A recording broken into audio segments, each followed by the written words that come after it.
something we were talking about before, I want to ask you about, because I'm nerdy about this stuff, but how does it work from your experience and what you've at least, had the interaction with from the movie side of it? So new movies coming out, right? You just were speaking about the Wes Anderson movie that came out, Asteroid City. Yeah. So who reaches out? Who provides the film? Who gives you like the marketing material? How does that process work?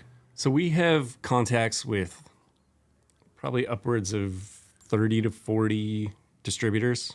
And they're the ones in charge of, all that stuff, the marketing, the, shipping, the DCP files, the drives that we, receive and put on the digital projectors. Oftentimes, so some of those distributors are really small, and some of them are like, subsidiaries of, right. Universal or Paramount or Warner Brothers or Disney, and so they have all these like smaller, production companies, distributors that are, sort of in the prestige film art house game, even though they're owned by massive corporations. So Asteroid City, for instance, God, now I'm gonna blank on while we're recording. I want to say it's Focus Features, but maybe it's not. And I think that's owned by, is it Universal? Anyway, that's maybe a little bit of a bigger release. So I reached out to them and I say, like, what date would this be available to the Magic Lantern, and what would the terms be? And so terms can vary from film to film, certainly distributor to distributor.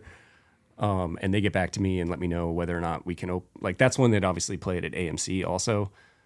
Sometimes we can open the same day as them. Sometimes they're like, AMC's a massive corporation and we're a tiny little independent theater, so we don't get, first dibs or anything or equal footing. So they're like, you're going to have to wait an extra week. You get, and this happens for lots of releases where it's like New York and LA only, and then it expands to, Chicago, San Francisco, or, other markets. And then, over the course of weeks, it gets to, cities like Spokane.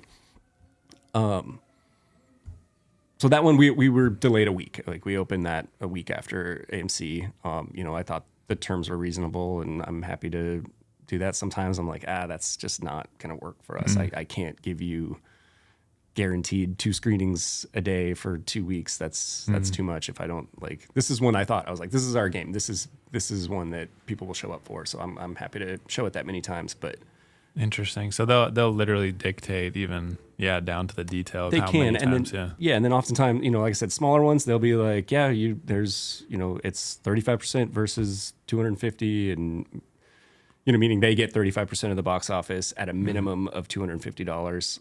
So it's, and sometimes there's an advance. They'll be like, you have to pay $500 up front to get the film. And anyway, interesting. But then I get to dictate whatever schedule I want at that point. I can play, just on the weekend, or I can play, give it a crappy time at 2 p.m, or, whatever I want to do. And I can play it for as long as I want, I can, and then I check in with them week to week, and they'll just say, like, are you going to play this again? Are you going to play it?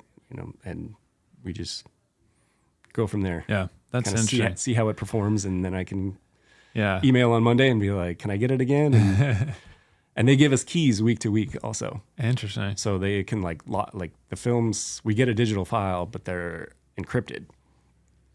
And so we can, they send a key in email, and then I download the key, and it unlocks every week you have to do it. Sometimes it'll be multiple weeks. Sometimes it can be, sometimes they're not encrypted. Sometimes it's just you download it and you can play it whenever. But the key will say, like, it opens up Thursday morning to the following Thursday evening, and you need to get a fresh key to play it another week.